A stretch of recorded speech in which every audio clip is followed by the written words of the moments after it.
Nous laissons une fenêtre ouverte pour que ceux qui se sont égarés rentrent à la maison. Nous avons besoin de la démocratie et c'est ce pourquoi nous nous battrons. Salut les gars. Vous-même, vous voyez ce qui se passe en ce moment. Le Niger a fermé ses frontières.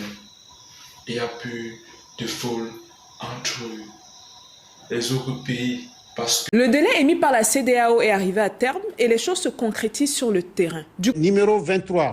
Face à la menace d'intervention qui se précise à travers la préparation à partir d'un pays voisin, l'espace aérien nigérien est fermé à compter de ce jour, dimanche 6 août 2023, pour tous les aéronefs jusqu'à nouvel ordre.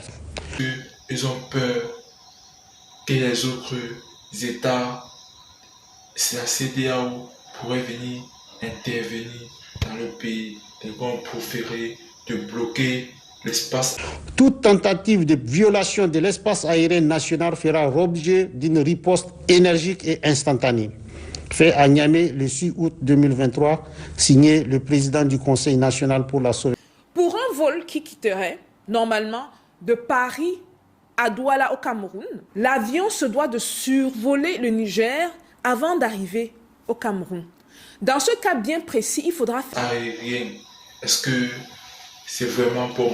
Non, c'est pas bon parce que ça joue vraiment sur l'économie et ça joue sur les vols qui vont se passer entre les pays, entre le Niger et le Cameroun. Ça veut dire que maintenant, on s'est obligé de contourner le Niger. C'est ça, la réalité. Et aussi, ce qui a resté passé, c'est que tous les peuples nigériens sont derrière ce militaire.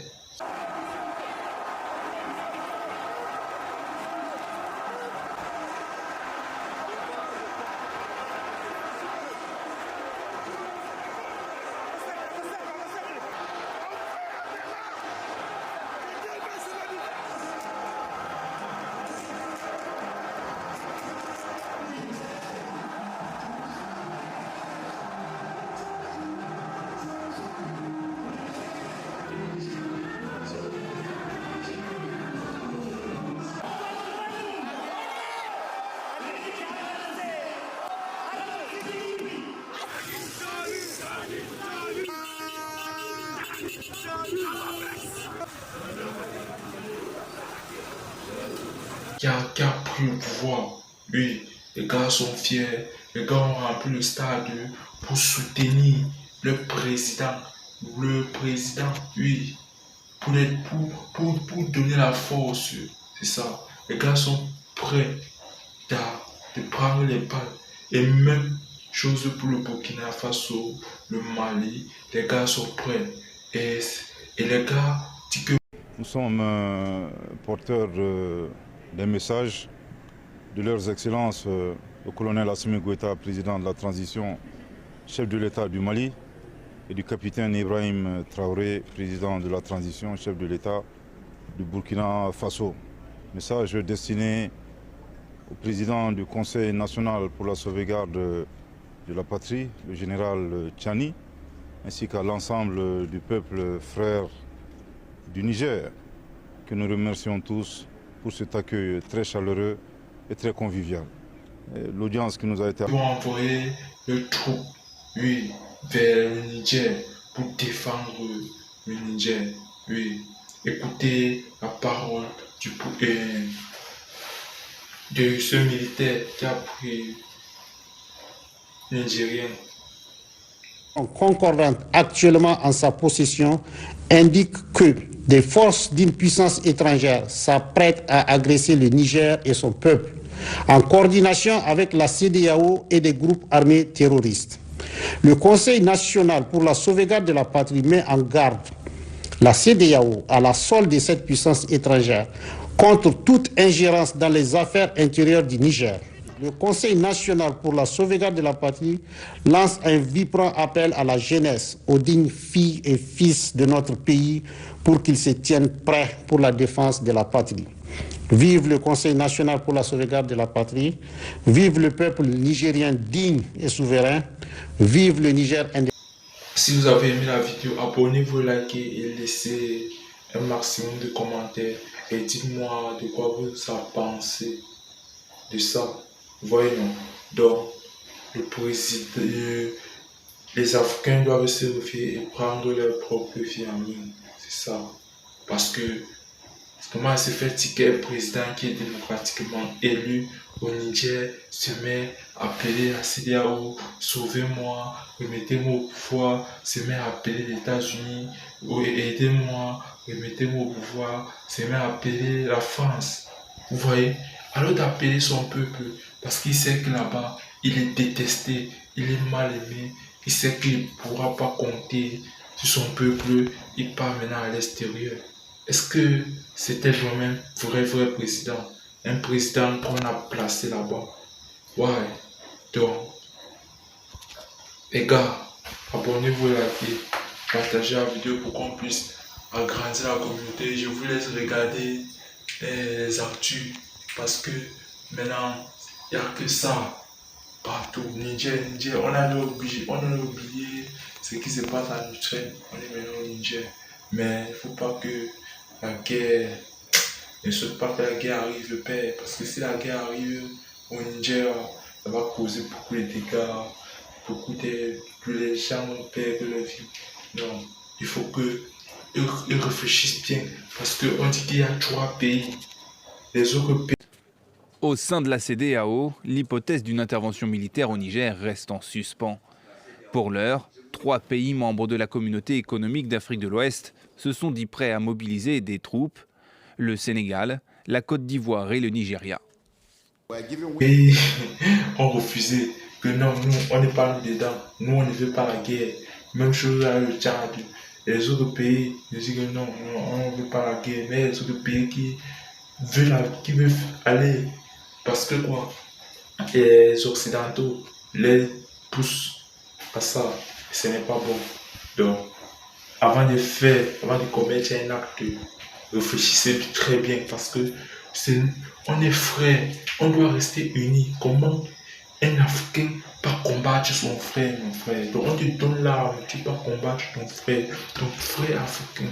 Mais c'est pas bon, c'est pas bon. Ça veut dire que on te manipule. Donc c'est pas bon. Tout ça à cause de quoi? À cause de l'argent, de l'intérêt. Oh, on va vous aider. On dit qu'on a bloqué l'aide au Niger où c'est 500 millions, tout ça là. Mon frère, l'aide c'est quoi? Mon frère, une aide qui ne peut pas nous aider à nous. L'aide est là. Comment on explique que le pays n'évolue pas? Est-ce que c'était la faute des anciens dirigeants? Est-ce que c'est la faute de l'Occident? Il a aussi mentionné que depuis que ces Occidents sont là pour aider le Niger, comment ça se fait qu'il n'y ait pas eu disparition ou à nous développer, à nous avancer, ça ne sert à rien cette aide. L'aide là nous permet seulement à nous appauvrir. Donc les Africains, prenez conscience de ça. Ciao. Mais le soutien du Nigeria n'est pas encore acquis. Les autorités ont besoin de l'accord du Sénat pour mobiliser des troupes. Or, une majorité des sénateurs y est opposée. D'autres pays de la région se disent fermement contre. C'est le cas notamment du Tchad. Nous n'interviendrons jamais par la voie militaire. Nous privilégions le dialogue, que la stabilité revienne au Niger, que les Nigériens eux-mêmes sentent que le danger est imminent. De leur côté, le Mali et le Burkina Faso, 2 pays dirigés par des militaires, se sont dit prêts à se battre aux côtés du Niger. En dehors des membres de la CEDEAO, l'Algérie s'est également exprimée sur le sujet. Le pays, qui partage 1000 km de frontière avec le Niger, s'est dit contre une telle intervention, redoutant que tout le Sahel ne s'embrase. De la CEDEAO, décision mentionnée dans le communiqué conjoint du 31 juillet 2023. Notamment la solidarité très forte à l'endroit du peuple nigérien, avec lequel nous partageons à la fois l'histoire et la géographie. Également le refus catégorique pour le Mali ainsi que le Burkina Faso d'exécuter ces sanctions illégales, illégitimes et inhumaines prises contre le peuple nigérien. Et enfin, le plus important, c'est réitérer la participation active, effective et pleine du Mali et du Burkina Faso aux opérations de légitime défense en cas d'agression de la CEDEAO contre le Niger. Je tiens ici à le préciser que toute intervention militaire contre la souveraineté d'un pays ne représente autre chose qu'une agression. Et bien entendu, agression que le Burkina Faso et le Mali rejettent catégoriquement. Nous avons réitéré, bien entendu, la décision du président Goïta et du président Traoré de participer pleinement aux opérations de légitime défense aux côtés des forces de défense et de sécurité du Niger. Ce sont des décisions mûrement réfléchies. Je tiens ici à rappeler que ça fait plus de 10 ans que le Burkina Faso, le Mali et le Niger géreront les conséquences négatives, conséquences socio-économiques, conséquences sécuritaires, conséquences politiques, conséquences humanitaires de l'aventure hasardeuse de l'OTAN en Libye. Bien entendu, se pose la question, si ça nous a pris 10 ans, accepter encore une autre aventure de la même nature au Niger nous prendrait combien d'années? On ne sait pas, 20 ans, 30 ans, 40 ans, 50 ans. Une chose est sûre, le président Goïta et le président Traoré ont clairement dit non, non et non. Nous n'accepterons pas d'intervention militaire au Niger. Il en va de notre survie. Et bien entendu, les chefs d'État du Mali et du Burkina ont pris la ferme décision de laisser des actifs et non des passifs aux générations futures. À l'endroit de la CEDEAO, nous avons deux messages. Le premier message, c'est que nous leur demandons très clairement de cesser d'affamer nos peuples. Nous n'avons pas besoin de sanctions. Je pense qu'il y a énormément accès de souffrance que nos populations traversent. Le deuxième message, qui est également un message important, nous apprécions bien les ultimatums. Je pense que la CEDEAO se trompe lourdement de destinataire. Il faudra adresser ces ultimatums aux groupes terroristes. Et ça fait 10 ans que nous attendons cela. Je pense que nous serons très heureux pour une fois que ces ultimatums soient adressés aux groupes terroristes. Ensuite, à l'endroit du peuple frère du Niger, ce sont des moments difficiles. Le Mali et le Burkina Faso ont traversé des épreuves similaires. Nous tenons à leur rassurer très fermement de notre soutien et de notre solidarité. Et restons résilients et stoïques, pour reprendre les propos de son Excellence le colonel Assimi Goïta. Tout ce qui est substantiel et positif ne peut s'obtenir dans la facilité. S'il plaît à Dieu, nous vaincrons.